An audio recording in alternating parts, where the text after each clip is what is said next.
am the host, Mike. Sure. Please record. I don't care whether I have a. It is recording. Okay. Okay. Okay.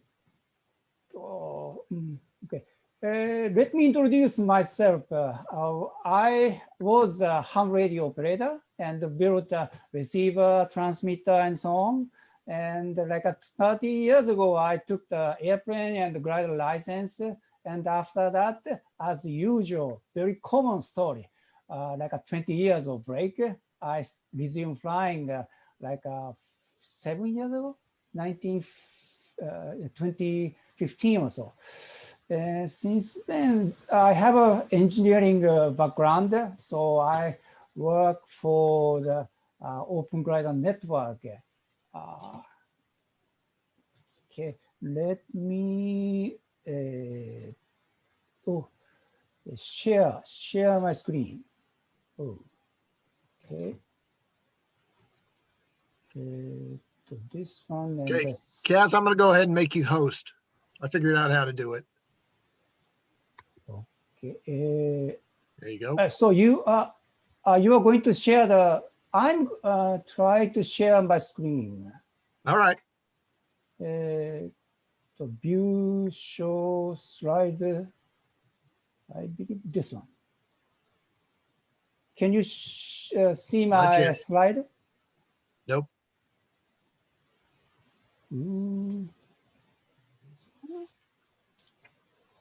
Once again. Okay. Try see if this will help you. You are the host now. Okay. Share my screen.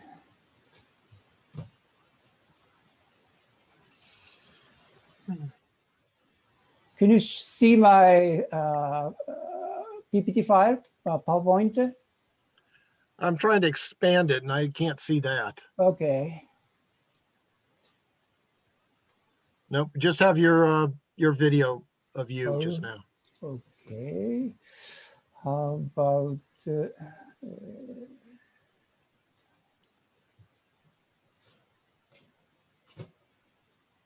share my screen?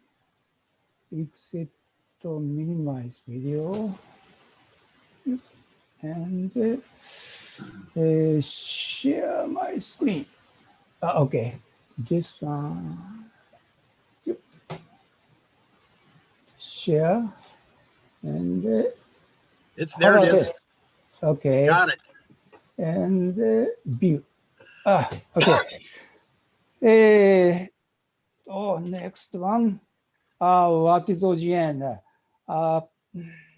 GliderNet. This is the website where all of the information of OGN is in. It's here. This is the one. And most of the information I'm going to present is in this website. Okay, so as you see in this picture, your glider, FLARM-equipped your glider, its transmission is received by OGN receiver, and OGN receiver transmit your location information to the OGN server. And these sites took the data from server and shows the, for example, this kind of picture. This is my OGN receiver. Okay. So in addition to FLARM, OGN tracker, which is built on the Arduino or something, LoRa transmitter, also OGN received information. Okay, next page. Okay, for example, this is the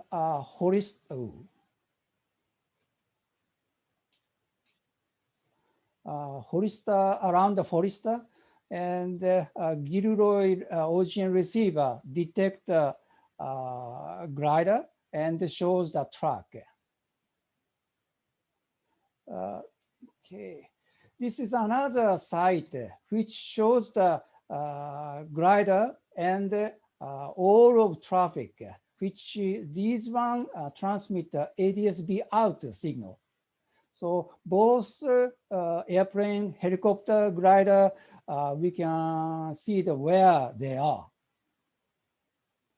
Of course, these days with no glider traffic. In the United States and Canada, these sites, for example, Hollister, Williams, Nevada site, Moriarty, Phoenix, Arizona, Houston site, and the Toronto area in Canada. These are very active on the original receiver. Here is a European site, lot. The reason why, especially France, France has a lot of receiver because it seems like French government or actually the equivalent organization of FAA give the financial support. Therefore, France has a lot of receivers. Also, Australia, New Zealand has some receivers.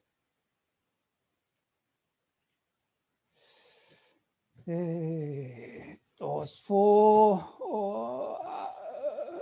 OGN receiver, we have to have, of course, antenna. In United States and Canada, 915 megahertz is frequency from use. So we need a 912 megahertz antenna, and Raspberry Pi. This is a small, like a 10 centimeter by 5 centimeter, small ARM-based single board computer. And this is the RTL SDR. This is a receiver. These days, software controlled demodulate signal, radio signal, even the 2 gigahertz or 915 megahertz. These last 30, 40 years, receiver has a lot of evolutions. Not Zero, Raspberry Zero. This is small computer and weak processor is not powerful enough. So therefore, Zero cannot be used. And recently, like 4 or 5 months ago, somebody in Switzerland start OGN receiver project on the hardware is called the LiDiGo TTGo T-Beam. This one is made in China, and the price, board price is like $35 or something. And the good point of this one is this one does not consume the not much power. So for example, my glider site, Willamette Valley Soaring Club, North Plain glider port does not have AC power. So when this project is completed, I am going to install the OGN receiver based on T-beam on North Plain glider port with solar battery powered. And connection between antenna and RTL SDR and the power supply, those devices required. Here's the antenna. One of the club member installed the antenna, 915 megahertz band antenna. height, length is like a 2 meter, 6 feet, 7 feet, something like that. Longer one is better, of course, because it has some gain. So this is a version 1 OGN receiver. This is a main part. Raspberry Pi single board computer, RTL SDR, and this one connect to the antenna through this cable. And this one is powered through the Ethernet cable. Power supply provide 48 volt and combine the Ethernet signal and the power into single Ethernet cable and power this one. This side, this end is going to connect to your Wi-Fi router or home router. So Raspberry Pi send the location information through the Ethernet cable, or you can send you can connect the Raspberry Pi to your Wi-Fi network. But in that case, you have to have a power supply, independent power supply to power these two devices. Any not objection, question? Okay, next. This is a version 2. Current version. Quick question. Go ahead. The antenna you showed there looks very similar to my 2 meter / 70 centimeter dual band antenna by Cobra. Is that the same? No, it doesn't. The 2 meter and 70 centimeter, 440 megahertz band is a different frequency. Those antenna does not work well for the 915 megahertz. The gain is less than 0, and so not good. For short distance, maybe okay. That's what I thought. Next one. Actually, the in 900 megahertz band is a ham radio band or ISM band in United States. So ham radio operator may have a 900 megahertz antenna. Actually, I bought antenna at ham radio outlet. This is a version 2. Okay, underneath a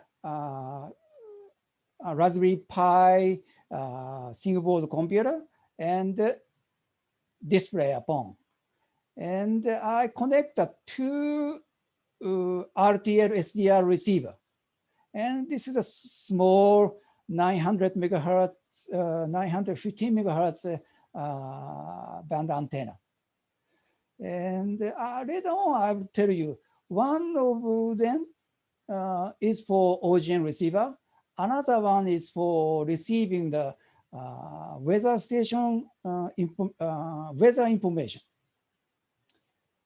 The next one. Version 3 is, I said, TTGO, based on the TTGO T-beam device. On back, there is the 200 mega amp hour battery, and this micro USB port can charge the battery, lithium polymer battery, and GPS and LoRa 900 megahertz band transmitter transceiver. And antenna is attached to this SMA connector. So this device is also at the end of my presentation, I'm going to tell you that I have another subject, which is SoftRF. SoftRF runs on this device. Next page. Interrupt me if you have a question. One of my club member installed the antenna I showed you. And in busy days, 4-5 gliders was flying. And this is a range, maximum range. Original receiver received their FLARM signal. Here is the scale. It said 2 kilometers. I can't see. I need a reading glass. 10 kilometers. 10 kilometers. This distance length is 10 kilometers. So 10, 20, 30, 40, 50, maybe the 50 kilometer radius is a receiving range. Of course, glider is very high above, like 5,000 feet, 6,000 feet. Therefore, receiver received this length, this distance.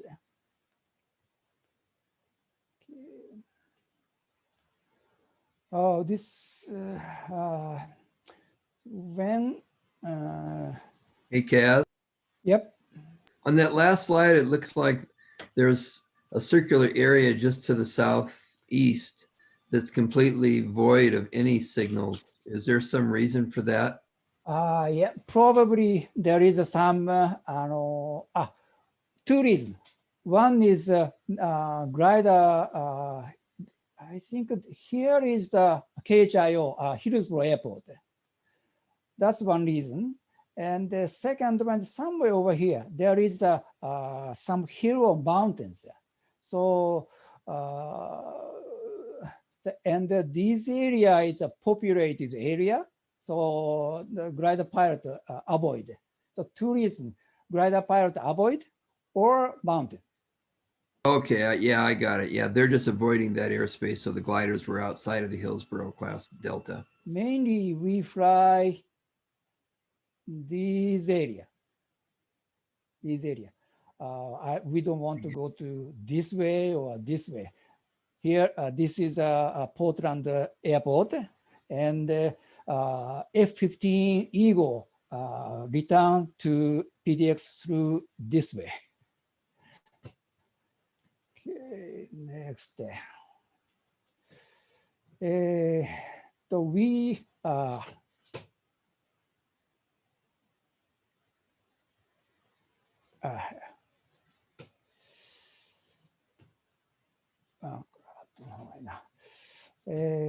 I watched the website, OGN receiver tracking site, and one day one of the glider ran out, and I know exact location they ran out.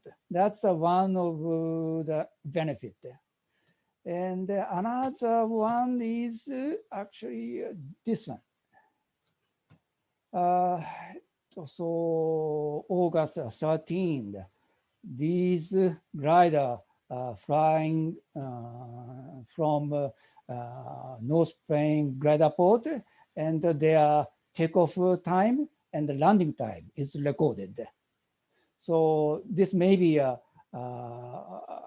alternative of your flight logbook. That's it for OGN. Now, you're only going to know the exact location of its landing if they're within line of sight of one of your antennas, right? Correct. One another topics I want to tell you, which is compare with another device, such as Spot or InReach. Those two devices are satellite based. So anywhere, even Antarctica, your glider location is reported. And also InReach, you can send a message to someone. That's a good point. With OGN receiver, there is no those kind of capabilities. On the other hand, OGN is kind of, how can I say, spot and InReach. You have to buy a device. You have to pay the annual fee. On the other hand, OGN, no fee associated. Just you need the FLARM, and maybe some of you have a receiver and installed antenna and internet subscription fee. The person who installed the receiver. One thing I would like to say for Kaz's presentation is that the Open Glider Network may actually, it may solve a gap between those pilots who do not have a spot or an inReach and the trace that may exist prior to them actually activating their inReach device. So you don't really know a glider pilot has trouble until they have actually landed out, perhaps, and then activating their spot or their inReach device. And this Open Glider Network may actually leave us a trace to go in the proper direction, even if they do not activate such device. Thank you. For that, the person who may have an InReach or spot, they may have a SoftRF. This is the, as I said, FLARM minus collision detection minus logging. And I sold one of the SoftRF at $80. So the price is much, much less than FLARM. Actually, I put my FLARM device in the North Plain glider port and asked Grab member to freely take the SoftRF and put it on their glider. So this is a less expensive alternative for FLARM plus spot and InReach. For the another topics, these one have another topics I can present again. Let me know if you interesting. That's all. Okay, so this is James. I've got a couple of questions. So what you're showing here is kind of looks like for the electronics hobbyist, but with the extensive network that you showed in France, I'm assuming that there's a commercial off-the-shelf product that you can just buy and install in your aircraft without having to do all the hobby electronics. Is that right? Yes. It's all Branchial based. So you're correct. The various options that you were showing, were they your personal configurations, or is that kind of just the communities developing those together? Wasn't quite clear to me. Okay, let me, this one. For example, this can be a SoftRF. So this is a how can I say, totally independent device. For example, this one has a battery.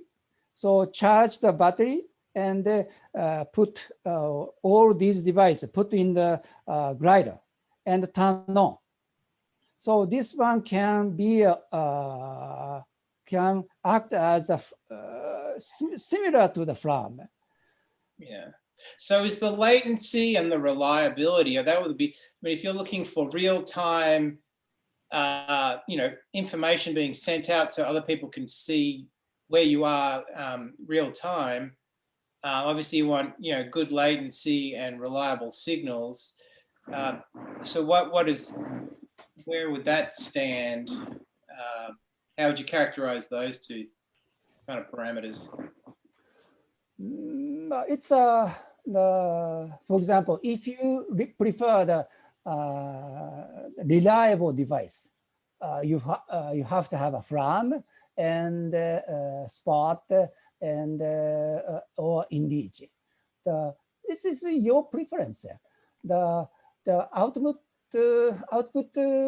power of this device and the FLARM are same because of the regulation. So and regarding the reliability, maybe FLARM is better. So it's your preference. Okay, thanks. So James, I think for real-time tracking, we probably have to look to the Aussies and what they're doing with the F1 comps. Right. Well, I mean, I guess what I'm getting at in a roundabout way is what's the primary benefit? Is it real-time visibility of gliders flying to the rest of the flying community, or is it more about, land out visibility and so forth, or both? I would say the OGN part of it, I think, and Kaz, correct me if I'm wrong, but the OGN part is the part where you have a receiver that's receiving everybody's FLARM traffic and transponder traffic, and you can see in near real time where gliders are flying and where people have been, I believe. And some of these other devices are more for in-cockpit collision awareness. Is that a correct summary, Kaz? In terms of real time or not, OGN receiver and spot and in reach are same. For, I believe, spot transmit signal every 5 minutes or something, right? It's depend on the FLARM. And time lag between OGN receiver received the signal and sent to the server, that's very quick. It's depend on the internet speed. So both are same in terms of real time. James, what I think kind of bridging the gap between PowerFLARM, spot, and reach is that, excuse me, there's some kind of Amber Alert going on. The gap between those two is that I think it's not a matter of coverage, signal strength, and power. It's more of a matter of subscription and the fact that Kaz is talking about how this simple program and the simple transmitter and the glider at very low cost with no further subscription is enough to keep surveillance going on the open glider network. So I think that's kind of the benefit, is that for very low cost and just sticking something in your glider with an antenna, then you have dramatically increased the soaring operation situational awareness on where you might be, even if you do not have an in-reach device or you do not have PowerFLARM on board. Yeah, fair enough. For example, if you install the OGN receiver on each site, such as Ephrata, Wilson Creek, Mansfield, lot of rather congested area is going to be covered, right?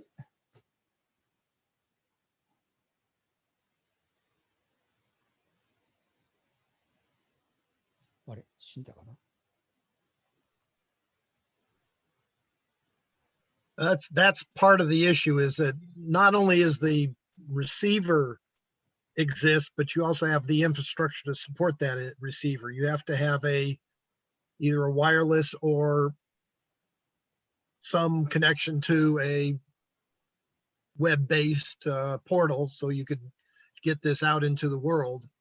And you have to power the device.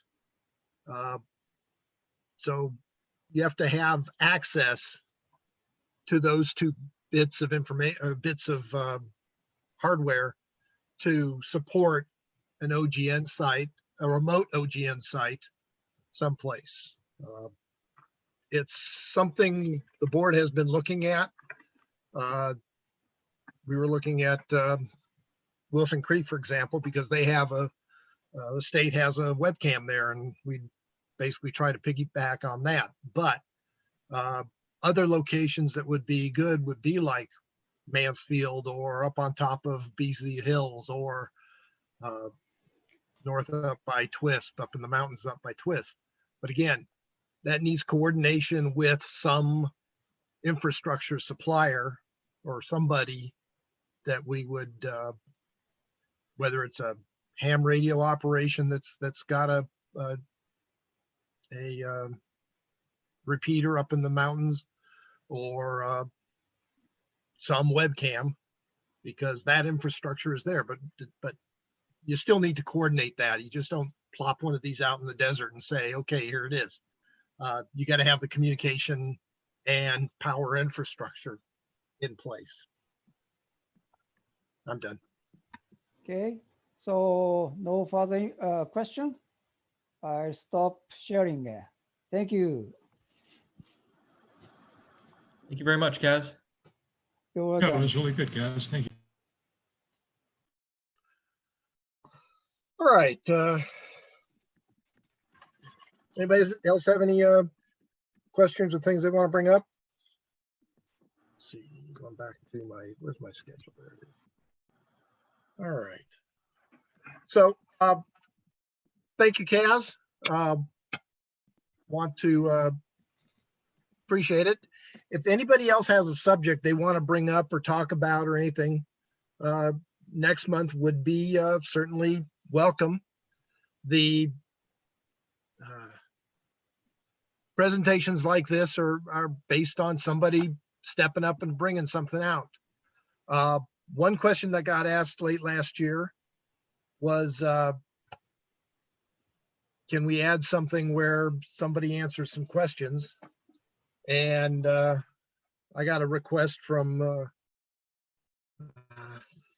gosh, Brad Pattison, talk about McCready and flying faster, and kind of got me going into this idea where, okay, if we can get a basic question, whether it's general, technical, historical, societal, regarding soaring, to talk about, I would try and find somebody out there to explain what they can, and basically bring out a question. So if there's something you can think of that you want to ask somebody, or ask a question, and we'll try and find an answer for it, send me an email.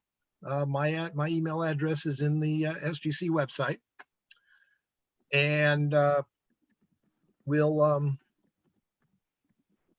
try and connect somebody with your question and get you a answer. And I only want this to be 5-10 minutes, 10-15 minutes, just to answer the general question and try and help out. 20 minutes might be too long, but because I don't want to bore y'all guys and the ones that are, but it's like, basically it's like sitting around a campfire and or around the table, and after flying, and making a little explanation of what you did, or why is it that something is happening. Really no dumb questions. It's the idea is if we can help you, we can help you. So Brad was kind of generic on it. It was basically, the discussion was, why was I going so fast at Mackey last year? And then talked a little bit of, it kind of shifted into McCready and using McCready numbers. So I'm gonna only basically talk about the go fast part this time, because that can take 10-15 minutes at least. But it's there's lots of things to talk about. The basic thing about going fast, in my opinion, is it's basic. You don't stop, you keep going. Unfortunately, sometimes you have to, but so the key is basically less circling. Now, how do you do that? You follow the lift lines as best you can. You don't stop and circle and stuff when you're at cloud base. You're there already. Stopping at a thermal at a few hundred feet under cloud base is not going to get you anywhere. Again, you only get speed. Every time you stop, you lose speed. It's a goal. It's not, these are not hard and fast rules. These are all goals. So basically less circling. The other things that you don't circle and sync, but that's, and you don't circle in weak thermals. How do you know you got weak thermals? That depends on you and your instrumentation and how well your instrumentation is. Avoid sync. There's a blue hole in front of you. Don't go out into the middle of it. There's a reason there's a blue hole there if there's clouds. If it's a blue day, a lot of these things go out the window because you don't know where the lift lines are. You can try and steer around them or use the ground to give you cues as to where the lift lines are going to be, but it's all experience based. So let's see.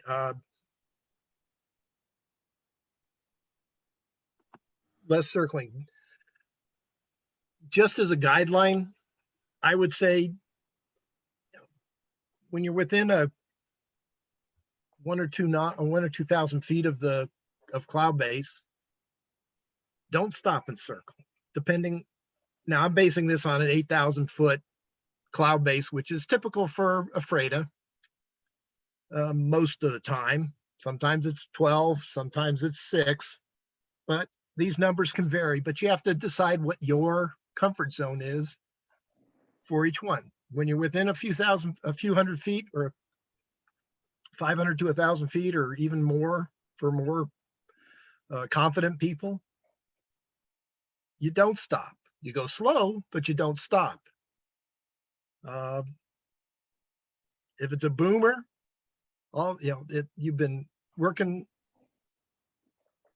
6-8 knot lift and it's 6 or 8 knots, S-turn in it. Don't, because every time you turn in an S-turn, you're still going ahead. It's only when you start going backwards, you're losing time.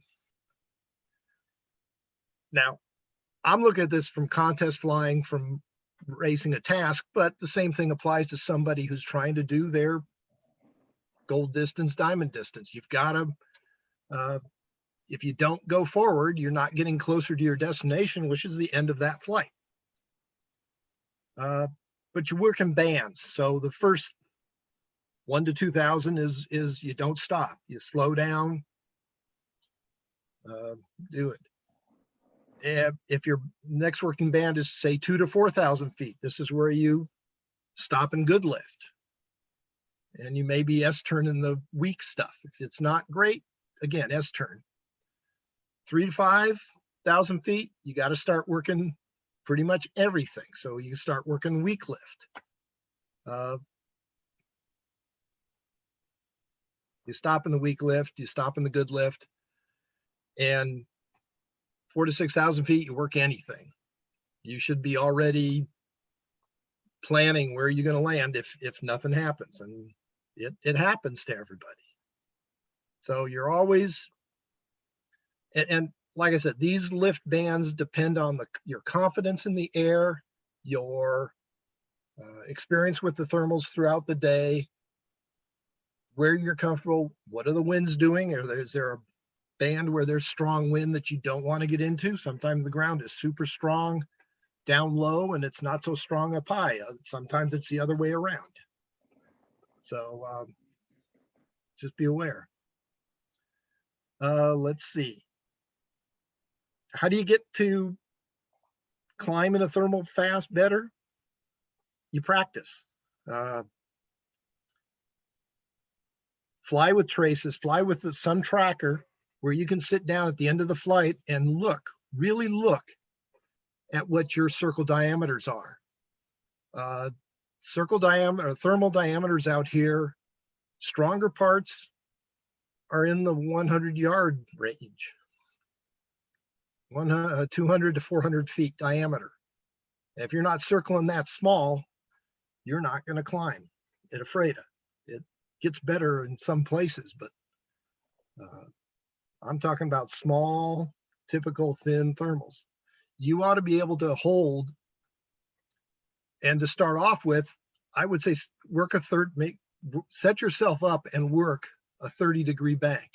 Be able to circle at a 30-degree bank at 5 to 10 knots above stall speed and be able to do every one of those turns. Do 5 turns, do 10 turns, and every one of those should be on speed, on bank angle the entire time. Get that into your muscle memory so that you can do it automatically without checking the airspeed, checking your bank angle. So you're comfortable doing that.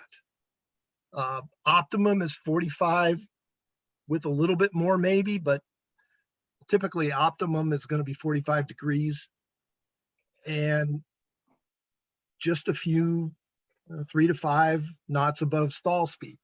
Get comfortable with the 30 degrees and 10 knots, and then start pushing yourself to be a little bit tighter. Again, look at your traces. You should have a circle.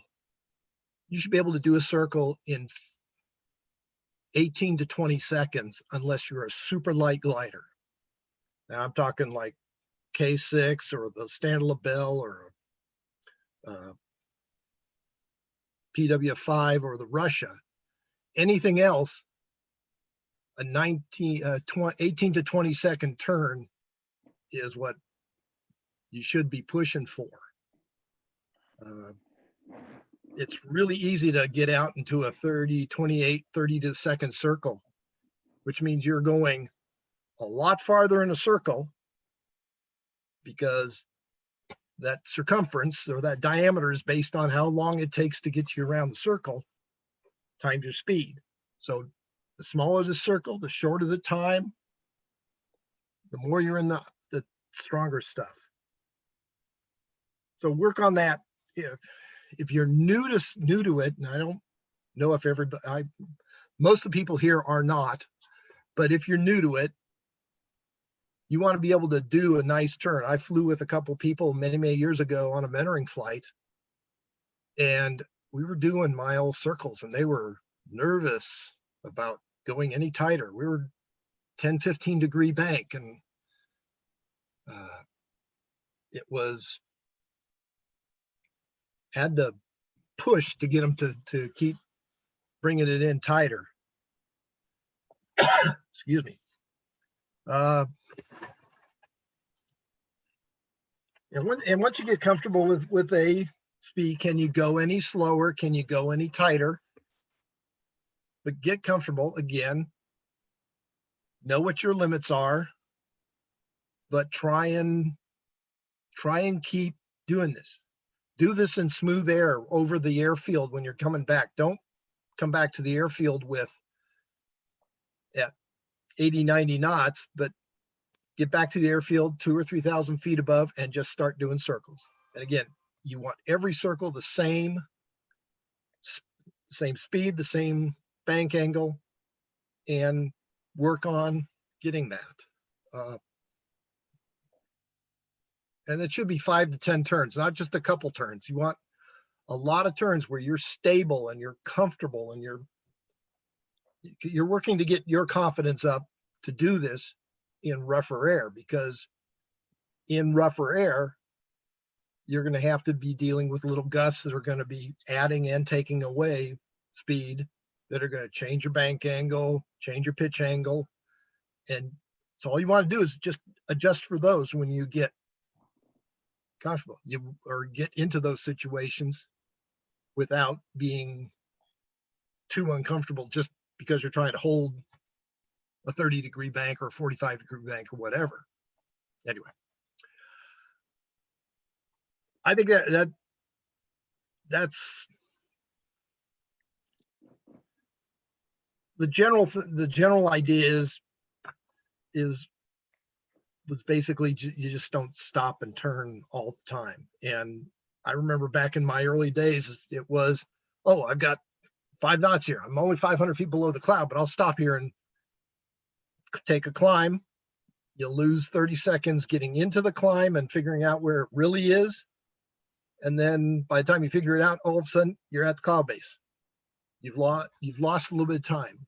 You want to minimize the number of times you set up and enter a thermal, because it takes time to actually establish that thermal. So if you open up your working band a little bit, you don't do that as many times, and you get a little bit more efficient that way. Anyway, 5 to 10 minutes, that's all I wanted. Any questions, comments, thoughts? Mike, if you All don't I mind me can jumping say in is here. thank you Oh, for sorry, go getting ahead. me that way. Go ahead. Sorry, I talked over you. You want to say that again? All I can say, thank you for getting me that way. I can remember one of my early DG flights. One of many, but yeah, you weren't who I was talking about, Heinz. You were not the one I was talking about. I'll only say that. I won't say who it was, but anyway. Yeah, Brad. You're still muted, Brad. There we go. Yeah, at Mackey last summer, we are looking at the speeds, and Mike kept having these really good speeds around the course. And so that's how this sort of came up. We talked a little bit about the McCready, and McCready to me makes reasonable sense when it comes to like cruising and intrathermal speeds and things like that. I still don't really understand it for final glide, but that's another subject. In terms of the turns and the thermaling, you know, I was using this little formula where you take the minimum sink speed and multiply it times the square root of the load factor to get the minimum sink speed while you're in a turn, thinking, well, that should be the best. So if I'm at a 45-degree bank and it's 1.5 Gs or whatever, I'm going to multiply the square root of that times the regular minimum sink speed. But what you're saying, that's really not the case at all, because at that higher speed, your diameter is going to be quite a bit greater. And so you just kind of take it down to just like 3 to 5 knots above stall, which helps keep your circling diameter small. Is that a pretty fair statement? Typically, those will be about the same. I'm not going to say exactly, but minimum sink is best, but you get a little bit advantage if you can go a little bit slower. It all depends how comfortable you are. I got you, Noel. I'll get you in a minute. Yeah, and then coordination wise, just really avoiding any skids, right? Exactly. Skids, a little bit of slip is good.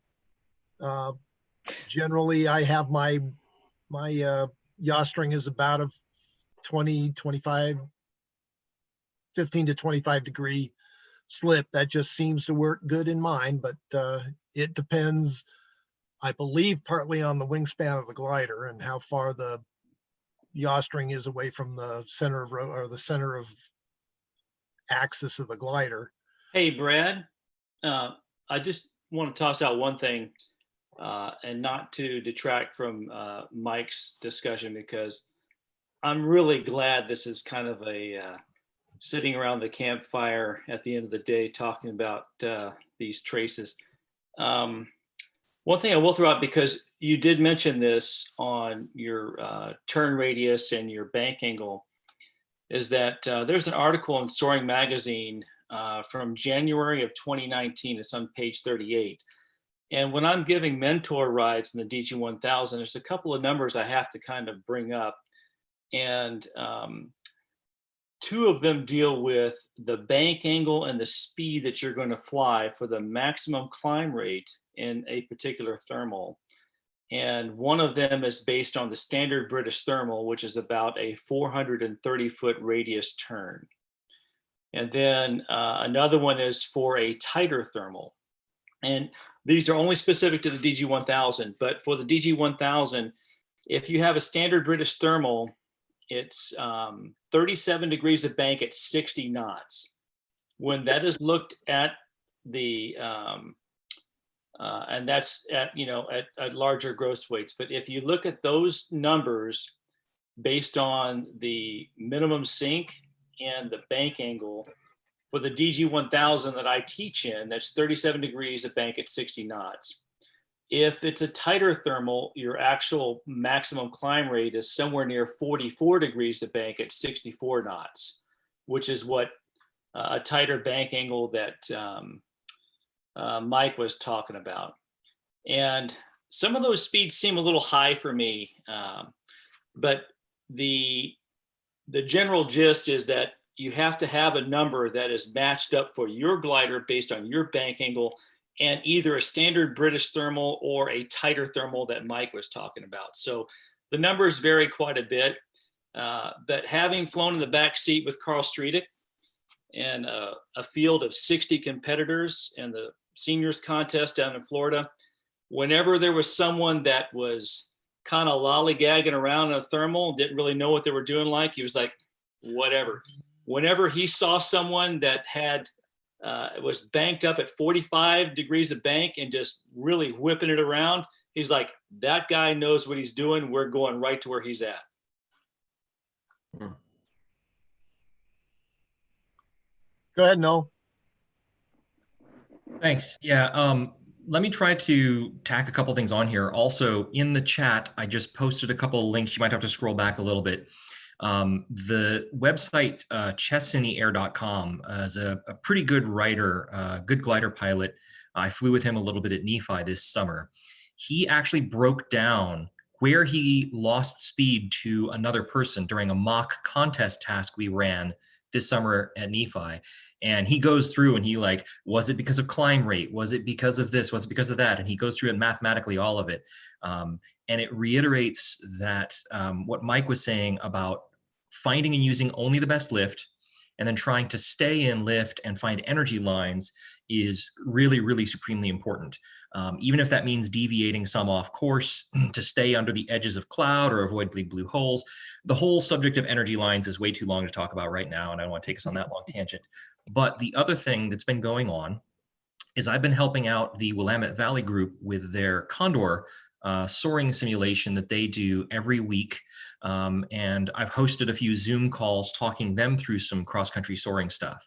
So if anybody, several things. First, if anybody on this call wants to get in on those Thursday night flights or wants to get in on any of the calls where we talk cross-country flying strategy and tips, definitely let me know, and I'm happy to help you with that. If anyone wants to talk about any of that stuff at any time, but you don't want to do as part of the Willamette Valley group, contact me. I'm happy to chat with folks privately at any time about this stuff as well. Mentoring around this kind of topic is like my jam. I really enjoy it. But that leads to the other link I posted in the chat. I literally a day or two ago posted a video on YouTube where I spend about 5 minutes in Condor and I do some thermaling. And I showcase one of the biggest issues I see with new cross-country pilots. And that is that people understand that they're supposed to keep a constant bank angle and a relatively constant speed in a thermal, but they don't achieve it. And the reason, and I see this, and I've seen this with a few folks that are on this call, I'm not going to name names, is when I've flown with them on two-seaters. But what I see happen very often is people will let the nose get a little high or a little low, or let the bank come out, and they for example, when it comes to speed, they will say like, I want a thermal at like 55 knots. And then they get the nose high and they wait for the needle to get down to like 50 knots before they push the nose forward or let the nose drop through the horizon. And then they wait until the needle is swinging past 55 knots, almost to 60 knots before they pull back. And they get themselves into oscillations. They don't anticipate the change in speed and correct ahead of time. So one of the things you can do, whether it's in Condor or real life, when you're doing some of these practice thermals or practice circles that Mike was talking about, is practice anticipating. And when you see a speed change or an attitude change, try to catch it early and make the correction ahead of time. So you, like if the needle is accelerating, you freeze the needle right at your target airspeed rather than swinging back and forth and back and forth. If you have any questions about that YouTube video or you want to know more, again, reach out to me. Lastly, really quick before I shut up, Brad, back on the topic of ideal airspeed.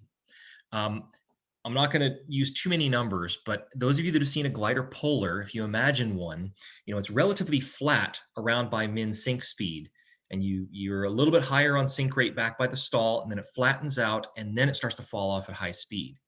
So if you think about the shape of the curve right around min sink speed, it's a really shallow curve. So a few knots fast or a few knots slow is not really going to change your actual sink rate by more than about 10 or 20 feet per minute. Okay. But if flying a couple of knots faster allows you to bank higher at a tighter angle, and that allows you to stay in the core of the lift, yes, you might be losing 20 feet a minute of sink rate, but if that gains you a knot or 2 knots of lift, that's 100 to 200 feet a minute, you're netting up a huge amount, especially turn after turn, minute after minute in the thermal.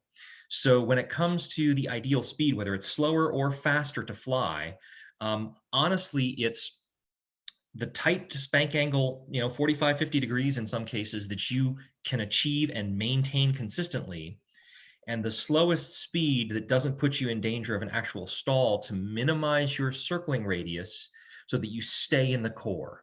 Because the amount of extra climb you can get out of the core of the thermal if you maintain that core is so much better than the amount of climb rate or the amount of sink rate you're giving up by flying a little too slow or on the other side a little too fast. It's paramount to remain in that core in order to achieve the greatest climb rate. And achieving the greatest climb rate is how you achieve the best cross-country speed. Go ahead, Craig. Oh, Brad, I would, and to kind of add on to what Noel said, as far as thermaling, I heard you say, a few knots above stall, which is probably not the optimal place to be for a number of reasons. One of which was Noel was talking about the polar. The other is anything other than the very latest generation of glass has a unique characteristic in the wing profile on the polar, in that it's very sensitive at those speeds to angle of attack and drag, and you have a place where you increase the angle of attack with no increase in lift, only an increase in drag in that band. And so a lot of these gliders, certainly the vintage of my Nimbus and the Ventus and those, it's actually recommended to fly a bit faster to get you out of that place on the polar so that you're not incurring these drag penalties. The thermal's a really dynamic environment. You fly, you maintain your airspeed, and I don't really even watch airspeed in a thermal, I watch attitude. So you just maintain attitude through the thermal and the airspeed will take care of itself. But the thermal's a dynamic environment. There's upward gusts and you'll run into that, and that changes the effective angle of attack of the wing without you pitching. And that effective angle of attack change is what drives this little drag thing that niggles away at your performance. So, my bird actually climbs much better at 3 to 4 knots above what you might expect. I want to add that I was talking mostly about somebody who's just started flying cross country, trying to learn how to thermal. Great points about each of these particular gliders and the little nuances of each glider. And I was trying to apply it to somebody who's new, who's trying to get the basics going. But even the attitude. DG, you don't want to be near stall for lots Right. of reasons. Yeah. That's why I was saying, start with +10 and then start narrowing it in. Once you're comfortable with that, 10 knots faster than stall, and do the math to figure out what stall is in that glider or what even minimum sink is in that glider, and do the math to figure out, okay, at 30 degrees, I should have, there's an optimum airspeed.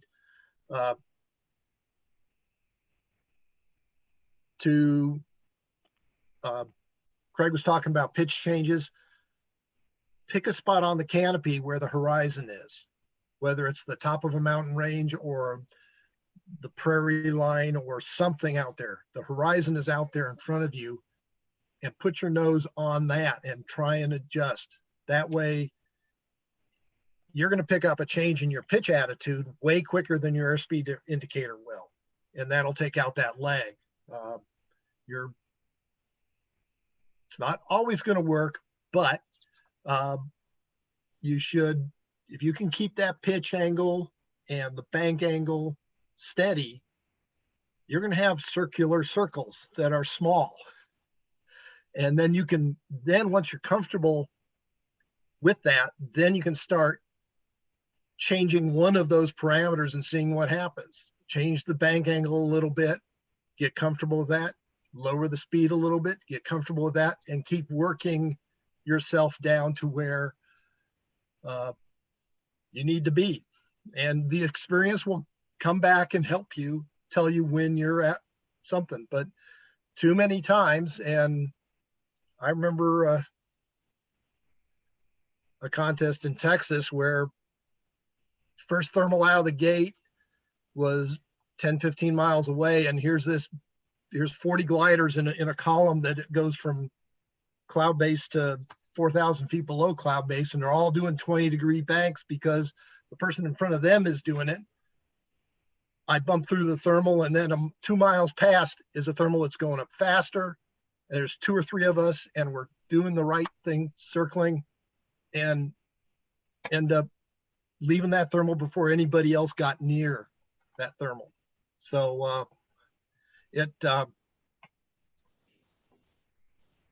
sometimes you have to do it because the person in front of you in the thermal is doing a 20-degree bank, and you shouldn't cut in front of him because he might all of a sudden go, oh, I'm thermaling too light, and then starts banking into you.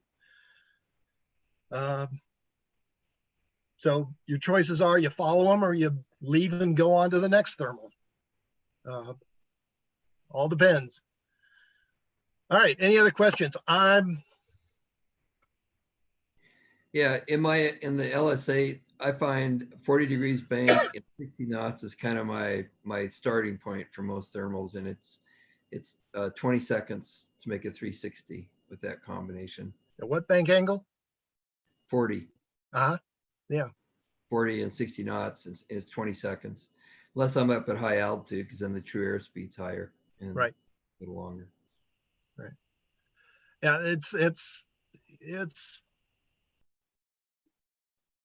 I compared traces with these people that I was flying with that had the bank angle issues, and basically my circle was half their diameter, and they were as tight as they wanted to be. But this was really the first time they'd gotten out to a freighter, and they were still a little bit nervous about flying in the desert and flying in strong thermals. And we were up by Mansfield and gently hinted that they tighten the thermals up, and then I pulled the die brakes, went below them, and then circled up through them again.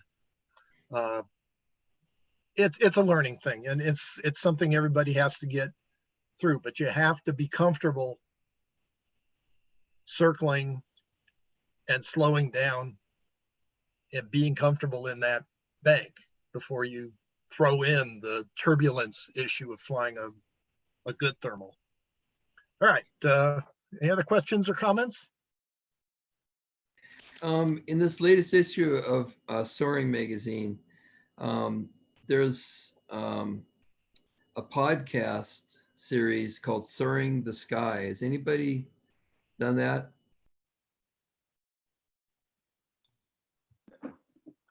Off mute. Yeah, Brad, I've listened to quite a few of those. They've Yeah. been good. There's actually the other podcast too. What is it? The Canadian guy that does that one as well. They're both good. I find them both very informative. They're both worth listening to. Check them out. Yeah, some of the topics look pretty good. And then, yeah, chess in the air, I've watched some of his. It seemed pretty good. Yeah, Mike, this is Chris. Sorry, I don't have my video working. No for problem. some reason, but Hello, Chris. Please. yes, when you enter a thermal, I was kind of curious of your technique. I started kind of doing well, I heard you say you try to do S turns, just to not circle if you can. But I've started doing an S turn, just intentionally, even if I'm planning on entering a thermal. First of all, I'll turn one direction, then the other, just because I can clear my turn and look around and make sure nobody's there. And I'm also able to feel the air better, I think. And it's just helps me, I think, feel where the lift might be, and then or abort and not circle more easily. So I've started just doing that every time. Every time I want to enter a thermal, I do a little bit of an S turn.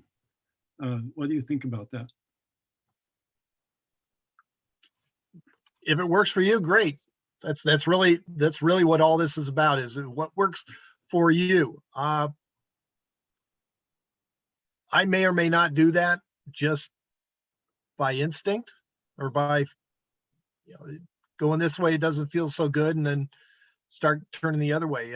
When you're pulling up into a thermal, you're going to be turning one way or the other. So maybe it'll work, maybe it won't. Unless it's really strong,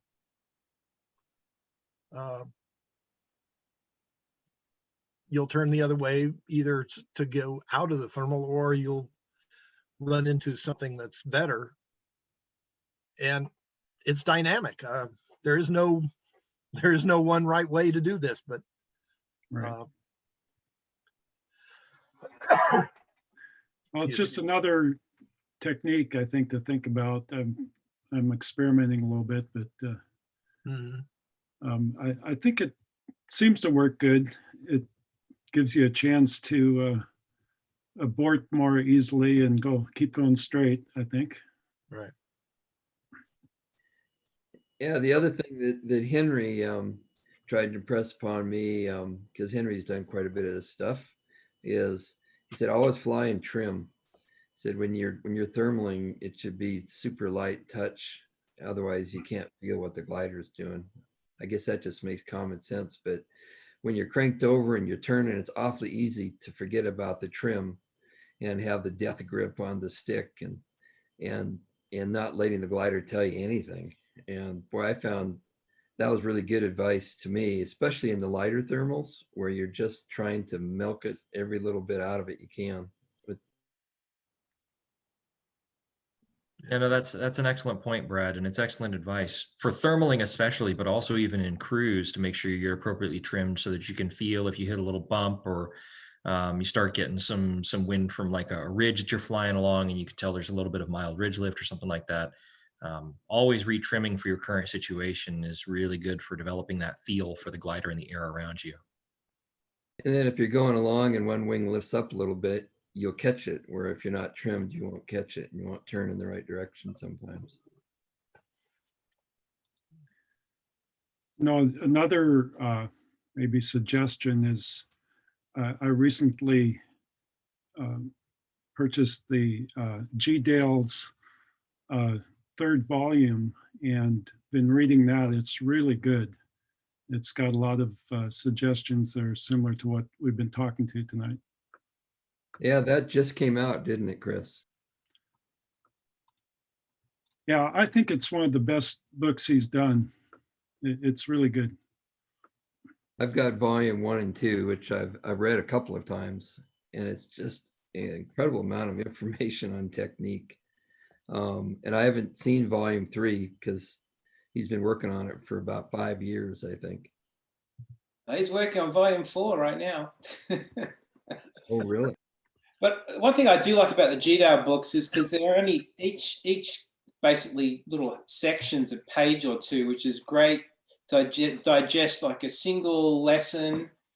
And since, you know, I've been working with the folks down at Willamette doing these condor training, you know, you kind of just, you know, kind of stew on one lesson and see if you can kind of implement that in the next time you fly. And I really like it how it's thematically, they kind of link together over a series of lessons, but you can kind of take one at a time and try and incorporate it as you go along, which that format seems to work really well for me. And for those that don't know, I got a chance to hang out with G. Dale down at Omarama back in 2017, and he is he's quite the character, quite the personality, but also both an amazing pilot and an amazing musician, actually, a pianist. So very, very talented guy, and it's good to see his. I agree with you, Chris. I think his later books are getting better and better as he's writing more, and I'm curious to see what Volume 4 turns out like.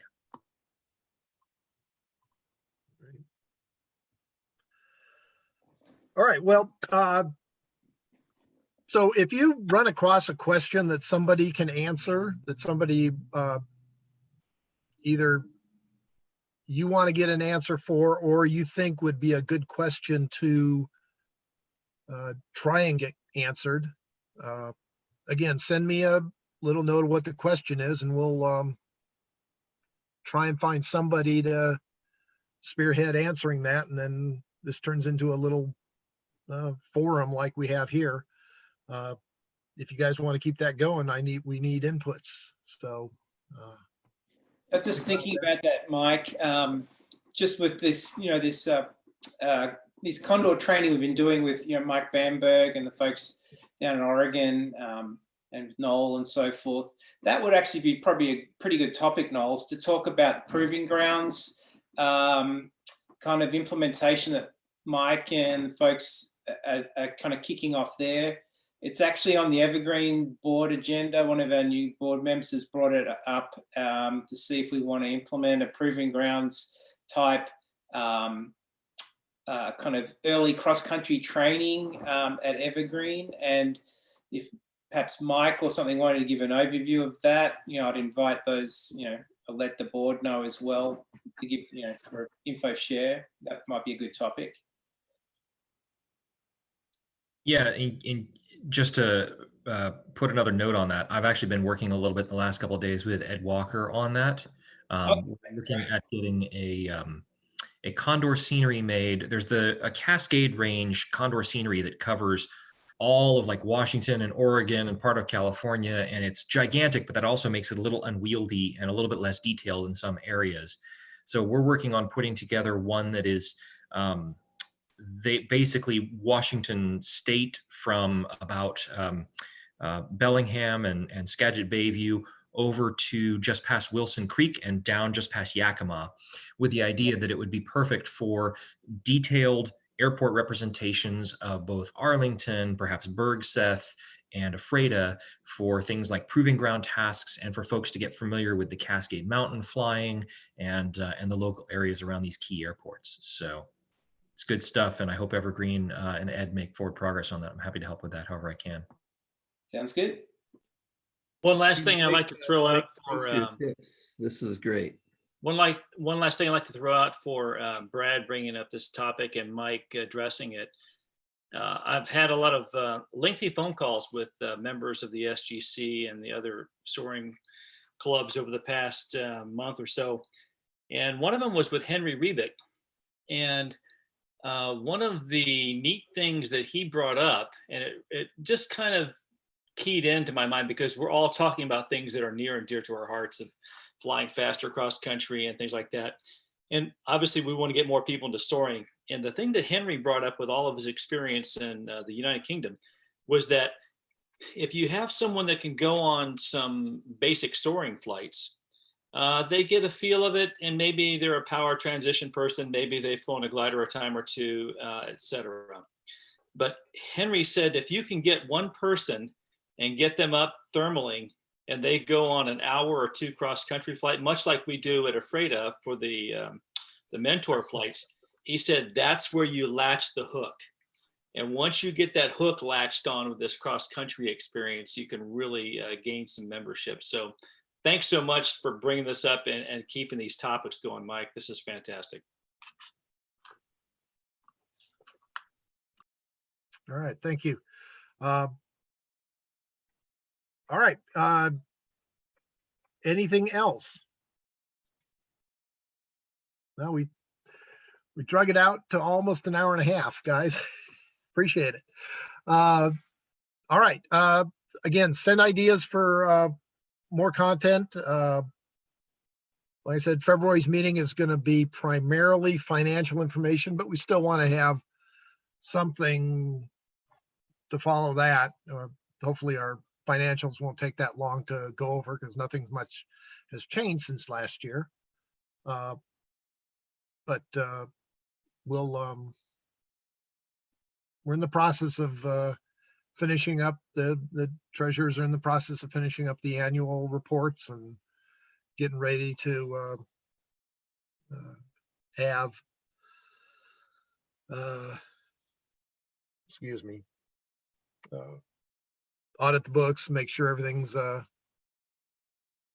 to snuff, and prepare to present to the general membership next week. Again, board meeting next Monday or next Tuesday, a week from tomorrow. Send a board member a request and we'll forward that on to you. I'll be setting up the meeting probably in the next couple days. So the board members will have the link info. Anything else? Any questions? Anything anybody else wants to bring up? I like Zoom. I think this is working really well. We don't have to drive to Boeing Field. No, we had twice as many people as we usually, well, more than that, 3 times as many people that we would have for a January meeting. All right. Well, guys, nobody else has anything to add. We'll cut it out, and thanks for coming and thanks for hanging in there. We had I don't remember, I think we were up around, we probably had 30, 35 people today, and it's slowly whittling down, but that's okay. If there's anybody else has any questions, Kaz, thanks again. You're welcome. All right. Jeff has a question. I think he's just applauding, actually. Oh, is that what that is? Or is that Yeah. bye? That's applauding, or maybe bye. But hey, thanks for organizing, Mike. Appreciate you putting this on. All right, guys. We'll see y'all next week or next month. See you, All right, everybody. thanks. Have a good Bye. one. Bye. Good night, everybody.